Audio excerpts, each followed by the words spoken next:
So, is this Lost Spring? This is by Anish Jung, and this is about the story of children who are engaged in garbage for their survival.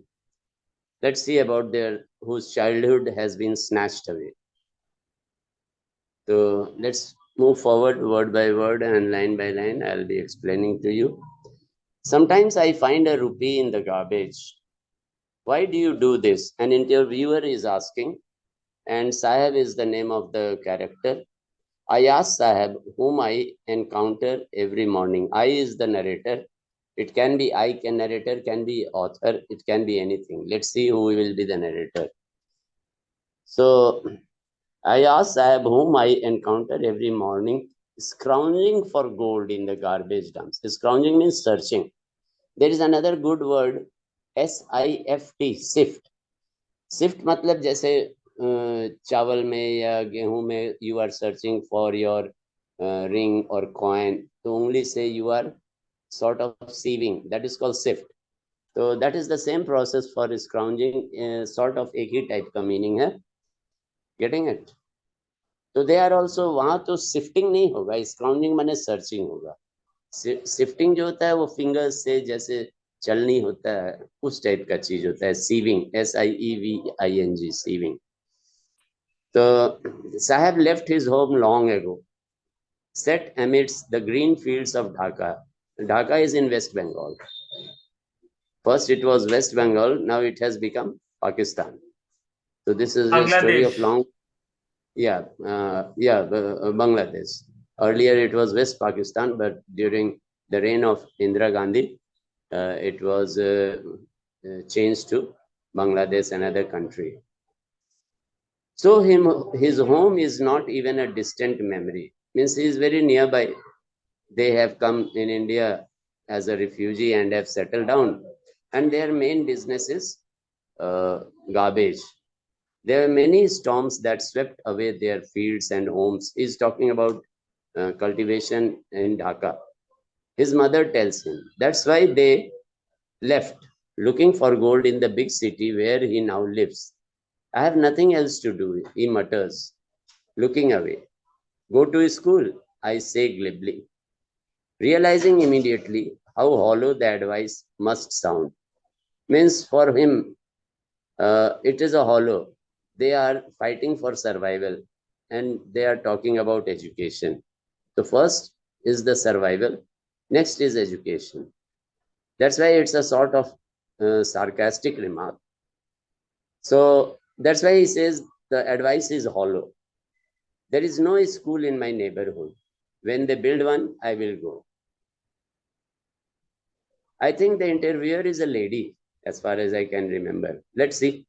If I start a school, and there are various instances of interviewees who will give their experiences, as far as I can remember, recall my memory. If I start a school, will you come?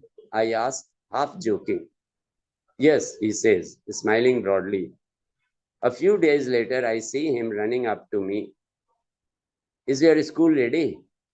It takes longer to build a school, I say, embarrassed at having made a promise that was not meant. So the interviewer just said casually, but the child took it for granted and is expressing that a school, expecting that a school would be opened. But promises like mine abound in every corner of his bleak world. Abound means collected in abundance.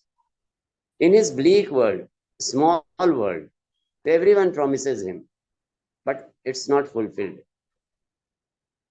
After months of knowing him, I ask him his name. Sahib-e-Alam, he announces. So he does not know what it means.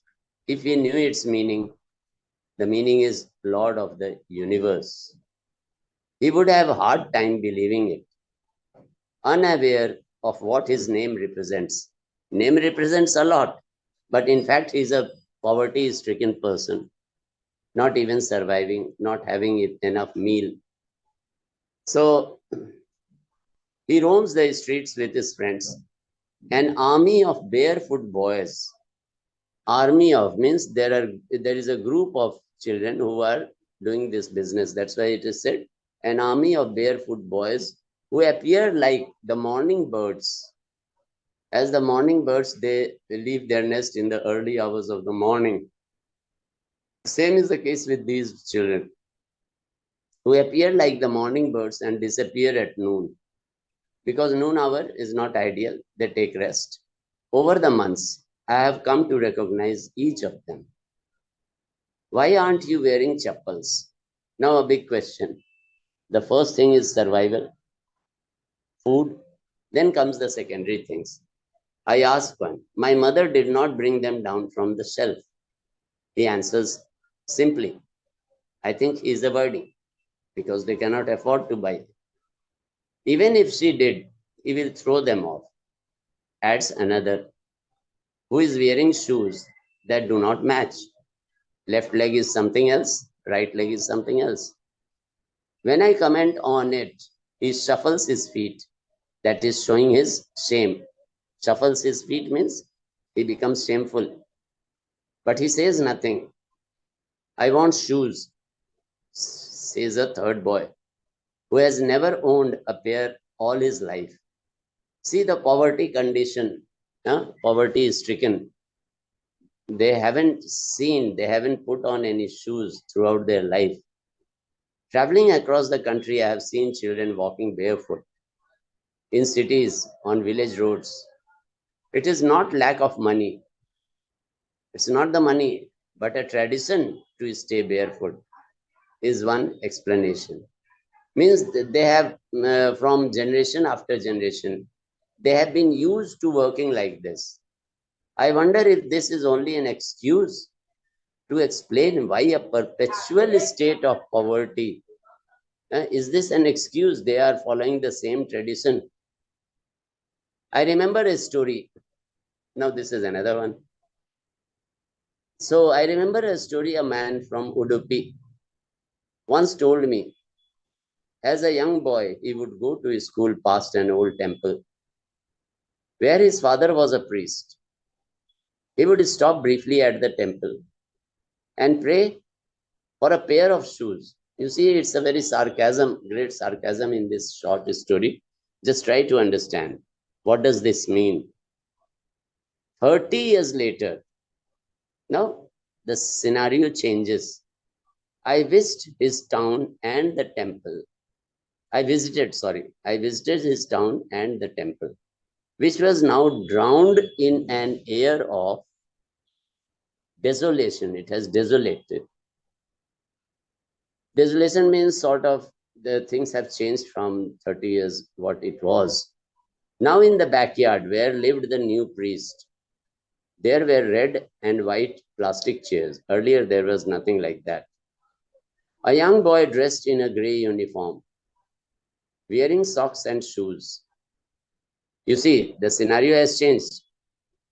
A young boy, I think he is the son of the priest, properly dressed, uniform, socks and shoes, arrived panting and threw his school bag on a folding bed.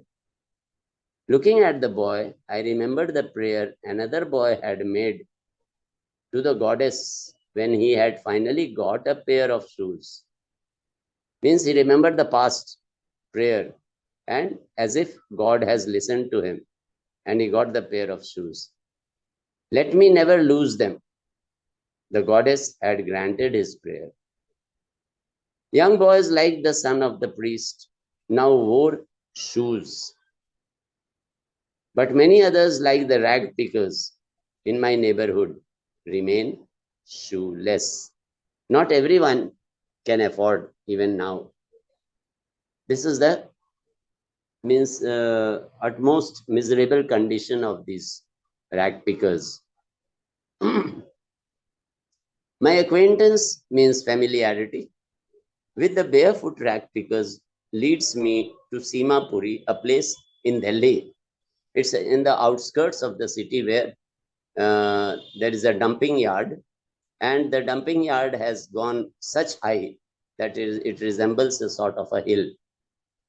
In Simapuri, a place on the periphery means outskirts of Delhi, yet miles away from it, metaphorically. What is the means? Though it is on the outskirts of the city, but it is away, miles away from it. Why? Because there is no one to take care of them. There is no one to take care of them.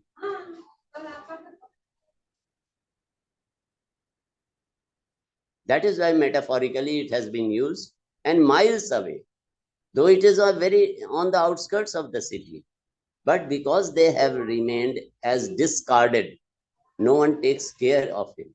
That is the sense of metaphor. That though they are, but it is miles away. I remember by this one line quotation from Robert Frost's poem, and miles to go before I sleep, and miles to go before I sleep. But that miles to go doesn't matter here. That refers to various duties, responsibilities, and various promises to keep. You have to perform duties before you sleep. Sleep is ultimate death. But here, the miles refers to distancing. Though being very close, still it is distant. So any question till now? I hope I am clear. Okay. Those who live here are squatters. Squat means to sit. Who came from Bangladesh back in 1971. Sahib's family is among them. They have come also from there as a refugee. Simapuri was then a wilderness. Means it was not urban area. It still is, but it is no longer empty. In structures of mud with roofs of tin and tarpaulin, tarpaulin is a thick sheet by which sort of shed is made, devoid of sewage. There is no sewage, drainage system, or running water. Live 10,000 rag pickers, not one, two, or hundreds. 10,000, just imagine, it's a small township. They have lived here for more than 30 years without an identity. Living for 30 years in the capital of India, remain unseen, uncared, discarded, without permits, but with ration cards that get their names on voters, and that too for vote for politicians. Any question? Sir, what kind of material is tarpaulin? Tarpaulin जिसको truck को cover किया जाता है ना in rainy season, thick cloth type का, canvas type का होता है, that is called tarpaulin. Hindi में तिरपाल कहते हैं उसे. Okay, got it. Tirpal is actually the word in English, tarpaulin, that has become tirpal, by which the goods are covered, the distant trucks which carry goods. समझ गए? Yes, sir. एक और question था. So हाँ. my acquaintance with the barefoot rag pickers leads me to Simapuri, a place on the periphery of Delhi, yet miles away from it metaphorically. So will you please explain it again? हाँ, तो वही तो बोले, yet miles away. Acquaintance means I have come to know about these rag pickers whose condition is very poor, very miserable, and still being in the capital city on the outskirts of Delhi, but they have been discarded. उन्हें कोई देखने वाला नहीं है. That's why metaphorically the sense is, है तो नजदीक, दिल्ली के पेरिफेरी में है, कुछ माइल्स होगा, 10 mile, 20 mile, yet miles away from center Delhi. That means they have been discarded. They have not been taken care of by the government. That is the sense of using metaphorically. Got it? Yes, sir. Thank you. Okay. So 10,000 rag pickers. After that, they have lived here for more than 30 years without any identity. without permits, but with ration cards that get their names on voters lists and enable them to buy grain. उसे provide हो जाता है at least जो normal food है, चावल गेहूं, ration card से. So at least a little bit of problem is solved. It still is, but it is no longer empty.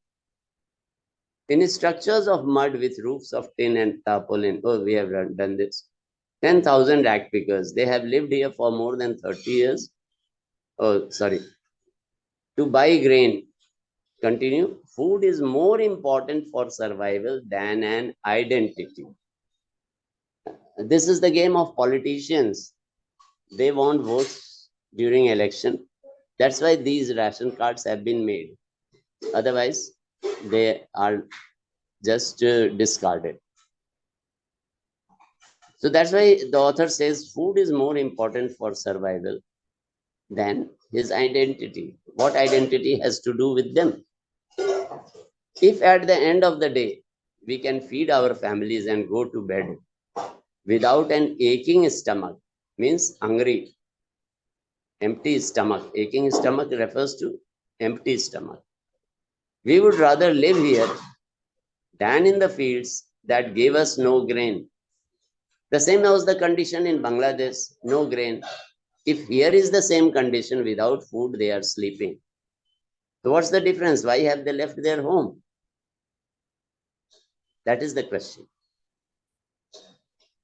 Gave us no grain, say a group of women in tattered saris. Tattered means torn. When I asked them why they left their beautiful land of green fields and rivers, the same question which I put up. So the sense is wherever they find food, there they were facing problem. Cultivation was not good, harvest was not good. That's why scarcity of water or being destroyed, crops being destroyed. That's why they left this place. They were totally dependent on cultivation. So they left for their survival.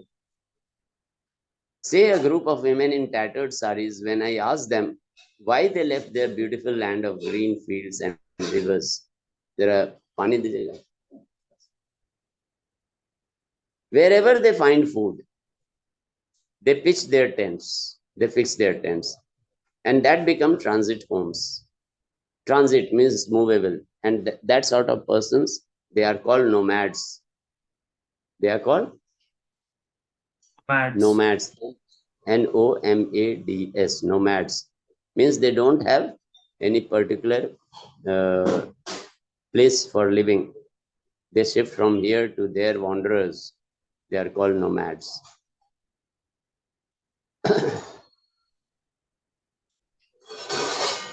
Say a group of women in tattered saris, when I asked them why they left their beautiful land of green fields and rivers. Wherever they find food, they pitch their tents that become transit homes. Children grow up in them, become partners in survival. Partners in whatever they found, they shared. And survival in Simapuri means rag picking. That was the only business for those who were living there. Through the years, it has acquired the proportions of a fine art. What is this art? Garbage to them. Garbage to them is gold. It's a very important question. Explain. It is their daily bread, a roof over their heads, even if it is a leaking roof. But for a child,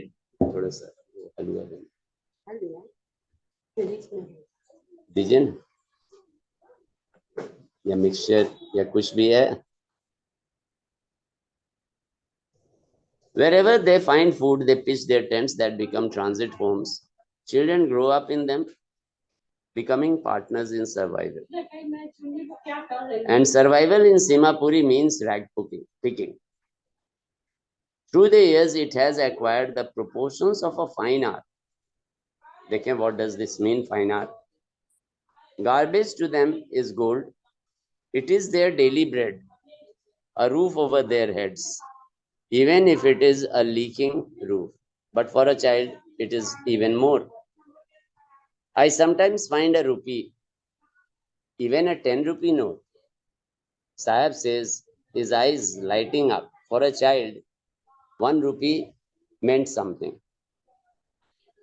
When you can find a silver coin in a heap of garbage, you don't stop scrounging. Even then, they continued with the thing. They didn't stop there. For there is hope of finding more. They cannot be satisfied. Their job is they might find something more. It seems that for children, garbage has a meaning different from what it means to their parents. क्यों बच्चे को अगर extra मिल गया कुछ 1 रुपया या 10 पैसे तो they can have some sweets which might be pleasant for them. That money won't go to their parents. That's why they feel extra happy. For the children, it is wrapped in wonder. For the elders, it is a means of survival. Huh?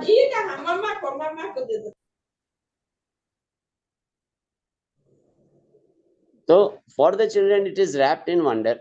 For the elders, it is a means of survival. One winter morning, I see Sahib standing by the fenced gate of the neighborhood club, watching 2 young men dressed in white playing tennis. I like the game, he hums, content to watch it, standing behind the fence. Means he is satisfied, but his mind is going to something else. He also has his desire of playing tennis, huh? And more to it, inside, when no one is around, he admits, the gatekeeper lets me use the swing. Means वहाँ पे he is playing as a Sahib too is wearing tennis shoes that look strange over his discolored shirts and shorts.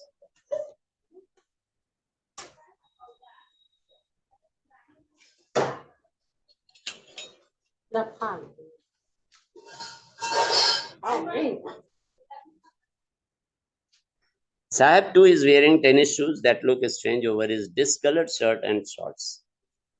तो shoes पहन के तो बहुत ही खुश हो गया चाहे जैसा भी है at least something was better than nothing someone gave them to me he says in the manner of an explanation clarification दे रहा है भाई कहाँ से मिला the fact that they are discarded shoes of some rich boy who perhaps refused to wear them because of a hole in one of them does not bother him वो तो अमीर है they cannot put it on but for poor people a hole hardly matters at least they cover their foot they get a covering on the base of the foot for one who has walked barefoot even shoes with a hole is a dream come true see their demand is not very high it's a dream to put shoes on their feet and as if their dream is fulfilled but the game he is watching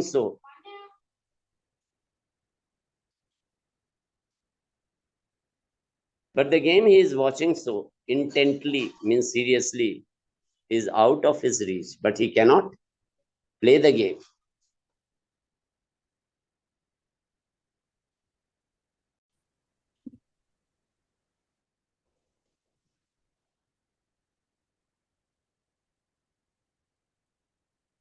so